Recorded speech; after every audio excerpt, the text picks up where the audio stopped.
Dégagez, car vous gênez une femme enceinte. C'est ce qu'a dit Alicia en se caressant doucement le ventre.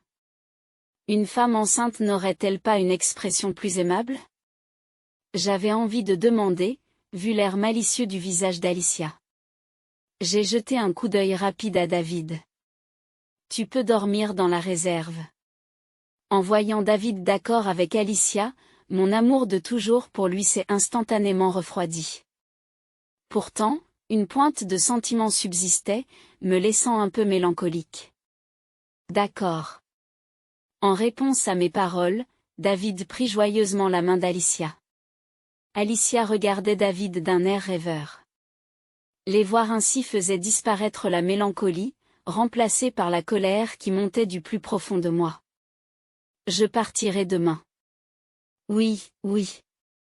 Oh, tu devrais peut-être rester dehors ce soir? Après tout, c'est maintenant ma maison et celle d'Alicia. Aux anges, dit David, et j'acquiesce légèrement avant de quitter la maison. Ils ne vont pas rire longtemps. Après avoir quitté la maison, j'ai imaginé ce qui allait suivre et j'ai esquissé un sourire. Je m'appelle Catherine Taylor. Je suis une femme au foyer de 46 ans. Avant mon mariage, j'ai travaillé intensément, mais c'était il y a plus de 20 ans. Aujourd'hui, j'aime faire les tâches quotidiennes et siroter un café. Je suis une femme d'âge moyen ordinaire. Mais mon hobby, c'est l'investissement. Je m'y adonne depuis avant mon mariage. Récemment, j'ai gagné des dividendes importants, je me suis offert de somptueux brunchs à l'hôtel et des visites au spa, menant une vie plutôt élégante. Mon mari David a 40 ans, il est commercial dans une grande entreprise. Il a pris pas mal de poids, franchement, il sent mauvais ces derniers temps. Mais il est doué pour les mots, compte tenu de sa profession. Il a l'air gros, mais je l'aimais. Je pensais qu'il devrait probablement perdre un peu de poids pour des raisons de santé, mais il avait cet attrait de mascotte mignonne. Alors je ne voyais pas la nécessité de le forcer à suivre un régime. David et moi avons une fille. Notre fille, Émilie, a hérité des traits de David. Elle est mince, d'une beauté presque semblable à celle d'un mannequin. Elle n'est pas seulement belle, elle est première de sa classe sur le plan scolaire et excelle en sport, se rendant même à des compétitions nationales. Elle est également humble et travaille dur. C'est comme si nous, les oies, avions donné naissance à un cygne. David et moi adorons Émilie, et on nous a souvent dit que nous la protégions trop. David a un petit faible pour les jeunes femmes, mais il a choisi d'épouser une femme plus âgée comme moi et il chérit notre famille. J'ai donc pensé qu'un petit coup d'œil errant ici et là était inévitable.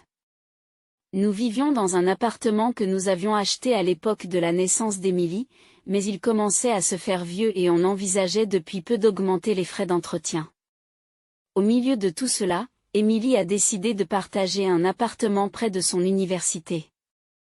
Au même moment, l'un de mes proches nous a contactés pour hériter d'une maison désormais inoccupée. David et moi avons décidé de rénover cette maison et d'y emménager. Mais qui aurait pu savoir que cela causerait des problèmes entre David et moi, alors que tout allait bien jusqu'à présent. L'appartement que nous avions était composé de 4 chambres à coucher, y compris une chambre d'amis, mais la nouvelle maison n'a que 2 chambres à coucher. Bien qu'elle soit plus petite qu'avant, compte tenu de notre retraite, nous l'avons construite de plain-pied et elle est très confortable. L'une des chambres, qui sert de bureau et de chambre d'amis, peut être divisée pour créer une chambre supplémentaire pour Émilie si elle revient un jour. David a commencé à rentrer tard tous les soirs à cause des dîners au travail, d'une manière ou d'une autre, il trouvait toujours des raisons de sortir. Même le week-end. Dormir à côté de David, qui rentrait à la maison en empestant l'alcool et la cigarette, était insupportable pour moi, même si nous avions des lits séparés. C'est pourquoi, bien que nous ayons partagé une chambre à l'origine, je dors dans le bureau depuis que nous avons déménagé. Lorsque le moment est venu d'envoyer les annonces de déménagement, j'ai envoyé des lettres à divers endroits. David n'étant pas très doué pour ce genre de choses, j'ai envoyé des lettres en son nom à sa famille et à ses proches. Quant à moi, mes parents étant décédés, j'ai simplement écrit un petit mot que j'ai envoyé aux amis et à la famille du côté de ma mère. Je n'ai pas été en contact avec des membres de la famille du côté de mon père. À cause de ma demi-sœur, Alicia. Alicia est ma demi-sœur, elle a 14 ans de moins que moi. Lorsque j'étais en 5e, ma mère est décédée, et environ 6 mois plus tard, mon père s'est remarié. Alicia est née de lui et de sa nouvelle femme. Au moment de leur mariage, Alicia avait déjà 2 ans, si bien que j'ai d'abord pensé qu'il s'agissait de l'union de 2 familles avec des enfants. Environ 5 ans après leur mariage, mon père et sa nouvelle épouse ont eu un accident et ne sont jamais revenus. Lors de leurs funérailles, des membres de la famille de mon père m'ont dit que lui et sa nouvelle femme avaient été des amis d'enfance et que tout le monde avait toujours pensé qu'ils finiraient ensemble. Mais ma mère leur avait arrangé un rendez-vous par l'intermédiaire de son patron, et mon père a estimé qu'il ne pouvait pas refuser. Son ami d'enfance est donc resté sur le carreau. Penser que derrière leur sourire, mon père avait un enfant avec sa seconde femme a été un choc énorme pour moi. Chaque fois que nous avions une réunion de famille, les plats préférés d'Alicia étaient servis. Elle avait des vêtements de marque et elle avait la plus grande chambre pour elle toute seule. Si elle disait qu'elle voulait aller quelque part, il l'emmenait immédiatement. Pendant ce temps, je m'occupais de toutes les tâches ménagères, de la préparation des repas à la lessive. Je devais travailler à temps partiel et tout l'argent que je gagnais m'était retiré. J'avais aussi une petite pièce de rangement sous les escaliers et je devais mendier pour obtenir les produits de première nécessité. Lorsqu'Alicia est entrée à l'école primaire, elle a entendu parler de ma mère par les membres de sa famille et a commencé à me mépriser. J'ai occupé plusieurs emplois à temps partiel pour économiser de l'argent et j'ai finalement déménagé. Il m'était impossible de nourrir des sentiments positifs à l'égard d'Alicia, et je ne lui ai jamais parlé de mon mariage ni du fait que j'avais un enfant. Quelques semaines après avoir déménagé, j'étais en train de prendre un thé et de me détendre quand on a sonné à la porte. Lorsque j'ai répondu, une voix d'homme a marmonné, « Livraison », et sur l'écran on voyait une personne qui regardait vers le bas. J'ai pensé que David avait peut-être commandé quelque chose et j'ai ouvert la porte. Je suis restée sans voix. « Oh, Alicia! Pourquoi es-tu là? » « Bonjour sœurette, ça fait longtemps qu'on ne s'est pas vu. » J'ai juste pensé passer. Même si Alicia portait le chapeau que j'avais vu sur l'interphone, ce n'était pas une livreuse, mais ma demi-sœur.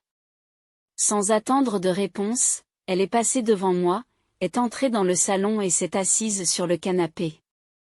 Je l'ai suivie avec empressement, je me suis placée devant elle et j'ai baissé les yeux. Je me suis dit que tu n'ouvrirais pas la porte si tu savais que c'était moi, alors j'ai utilisé une voix enregistrée. C'est vraiment bas. Gise, vous êtes effrayant. J'ai haussé la voix devant Alicia, et elle a feint la peur de manière exagérée. Cependant, il était clair qu'elle se donnait en spectacle, et la preuve en était qu'Alicia avait un sourire en coin. Je suis venue pour une visite. Quoi? Alicia, en racontant n'importe quoi, m'a valu une réponse froide. Pourtant, elle a souri et a commencé à expliquer la raison de sa visite inattendue. Mais tu ne m'as même pas dit où tu vivais. Je me suis mariée, mais mon mari est toujours en voyage d'affaires, et ça devient ennuyeux. En plus, quand mon ventre commence à grossir, c'est compliqué de se déplacer, non? Tout le monde m'a dit de rester avec toi. Rentre chez toi. Je ne veux rien avoir à faire avec toi. Eh bien, tant pis.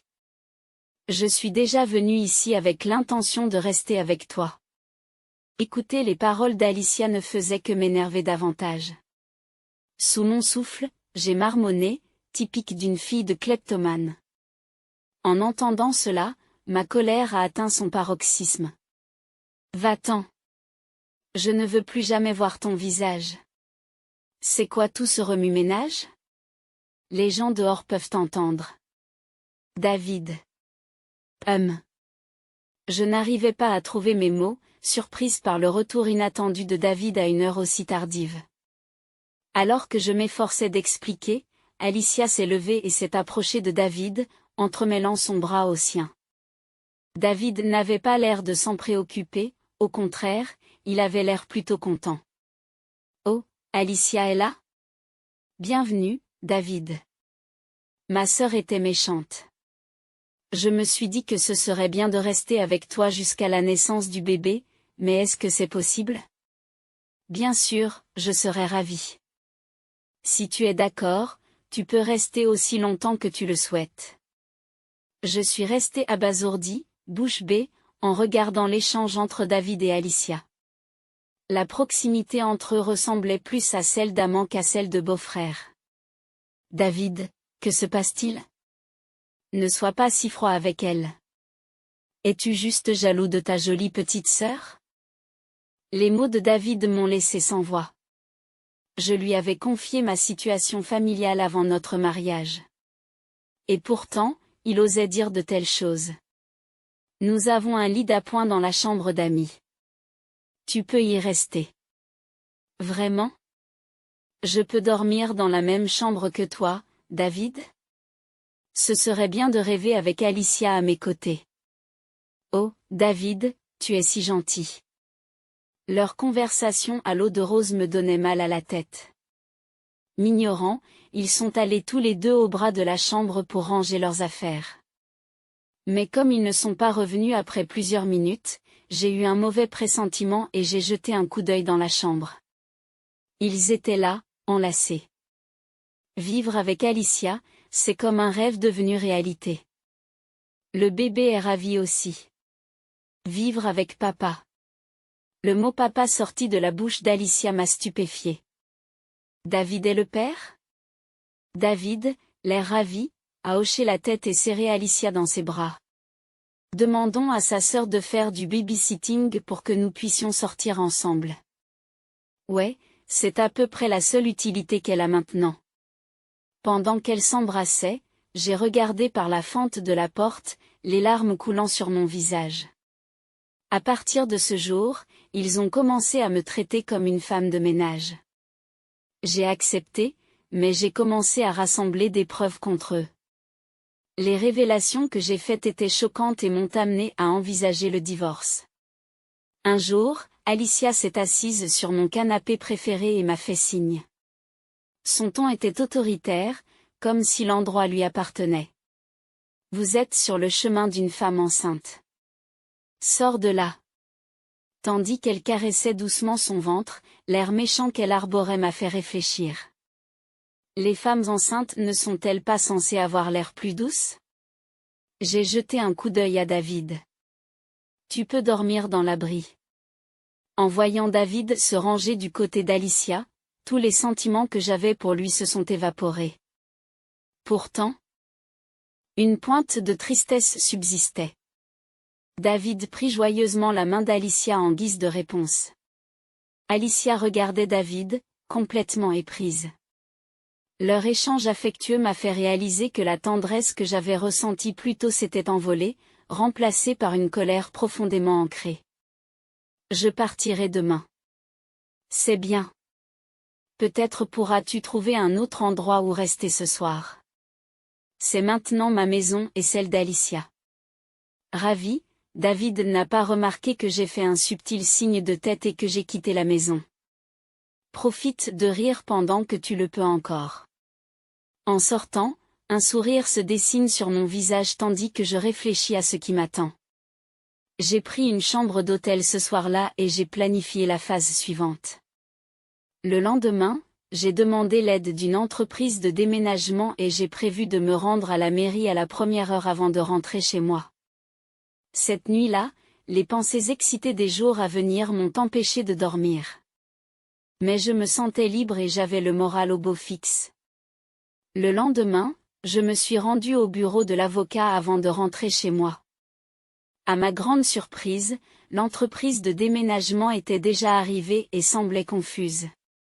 Ils m'ont dit qu'à leur arrivée, la maison était vide, à l'exception d'un seul carton près de l'entrée. Bien sûr, une petite boîte était là, avec une note disant « N'hésitez pas à la prendre ». À l'intérieur se trouvaient quelques-uns de mes livres préférés et des produits de beauté, jetés négligemment. Les livres avaient les coins tordus et certaines pages étaient déchirées. Pour couronner le tout, au fond de la boîte se trouvait l'alliance de David. Je bouillonnais de colère. En entrant dans la maison, j'ai trouvé des draps froissés, des pyjamas et des sous-vêtements partout, réalisant rapidement ce qui s'était passé après mon départ. S'il vous plaît. Emballez toutes ces affaires pour moi. Je fermai la porte de la chambre et conduisis les déménageurs dans le bureau. Comme David ne lisait pas, le bureau était rempli de livres qu'Émilie et moi avions collectionnés au fil des ans. Je n'avais pas beaucoup de vêtements et j'ai décidé que c'était le bon moment pour rafraîchir ma garde-robe. Puis, dans le salon, j'ai trouvé une note sur la table à manger. La note mentionnait que David et Alicia partaient pour un voyage de 6 jours à l'étranger, demandait que la maison soit nettoyée pendant leur absence et indiquait que le divorce serait prononcé dès leur retour. Son égocentrisme total m'a laissé pantois. Cependant, son absence facilitait l'exécution de mon plan et, secrètement, je lui en étais reconnaissante. J'ai demandé au déménageur d'emballer toutes mes affaires et j'ai laissé l'alliance de David sur le comptoir de la cuisine. Sur ce, j'ai quitté la maison. Après réflexion, j'ai acheté un appartement près de l'université d'Émilie qui était en vente. L'appartement d'une chambre était très confortable et j'ai apprécié la solitude. Le jour où David et Alicia devaient rentrer, mon téléphone n'arrêtait pas de sonner. Je n'ai même pas eu besoin de vérifier pour savoir de qui il s'agissait. Sans lever les yeux de mon livre, j'ai répondu « Allô ? Hey ! Qu'est-ce qui se passe ?» cria David, l'air complètement affolé. Bien que la raison soit claire, j'ai répondu avec nonchalance. « Comment ça, qu'est-ce qui se passe ? Ne fais pas l'idiot. La maison. Notre maison a disparu. » Je n'ai pas pu m'empêcher d'éclater de rire en entendant David fulminer à l'autre bout du fil. Après un rire franc, j'ai répondu, c'était ma maison, et je me suis dit que si je n'allais pas y vivre, pourquoi la garder? Nous vivions là, n'est-ce pas? Et nos affaires? Oh, ne vous inquiétez pas. Tout est en sécurité dans une unité de stockage. Je t'enverrai par texto l'emplacement et le code d'accès. Vous vous moquez de moi? Ramenez-nous notre maison tout de suite. Tu as une drôle de façon de voir les choses. Ce terrain est à mon nom, tout comme la maison. Même l'argent utilisé pour la construire provient de mes investissements, pas un centime de toi. Ah! David semble enfin se souvenir de l'époque où la maison a été construite. Lorsque j'avais consulté David pour savoir s'il fallait rénover ou reconstruire, il avait levé les bras au ciel en disant « Je n'ai pas d'argent pour l'instant. Si tu veux utiliser le tien, vas-y. » Je me suis donc occupé seul de tous les arrangements et paiements et j'ai construit la maison à mon goût. Mais David, influencé par Alicia, l'avait complètement oublié. Allez! Le bébé sera ta nièce ou ton neveu. Fais quelque chose pour la maison. Alicia est dans une situation difficile. Ma nièce ou mon neveu. S'il y a quelqu'un qui aimerait avoir un enfant issu de la liaison de son conjoint, j'aimerais bien le rencontrer. Qu'est-ce que tu racontes? Tu pensais que je ne savais pas? David semblait vraiment croire que j'étais dans l'ignorance. Son attitude, auparavant assurée, a changé du tout au tout. Je suis au courant de ta relation avec Alicia depuis le jour où elle a fait irruption dans notre maison. Depuis, j'ai rassemblé des preuves. Des preuves? Ce babyphone haut de gamme qu'Alicia m'a fait acheter quand elle faisait une crise. Il a été enregistré. Surpris, David laisse échapper un petit quoi en guise de réponse. Le babyphone était l'une des premières choses qu'Alicia avait exigées lorsqu'elle avait emménagé. Après avoir fait des recherches, elle avait demandé un appareil de luxe coûtant plusieurs milliers de dollars. J'ai d'abord refusé, mais après m'être fait engueuler par David, je l'ai acheté à contre-séance. Mais David et Alicia n'ont jamais pris la peine de vérifier les réglages de l'appareil après l'avoir acheté. Ainsi, sans qu'ils le sachent, je l'ai fait enregistrer tout ce qui se passait dans la chambre à coucher. Comme il est cher. Il a tout enregistré clairement, même dans l'obscurité la plus totale. Vous êtes tous les deux au lit, et tout ce que vous y faites. Qu'est-ce que c'est? Nous avons donc une autre discussion dans le bureau de l'avocat. Alicia avait l'air tout à fait fâchée, tandis que David avait l'air grincheux. On aurait dit qu'il n'avait pas l'intention de montrer des remords. Je ne m'attendais pas à ce que ma sœur soit une telle pilleuse de fonds. Je suis vraiment choquée.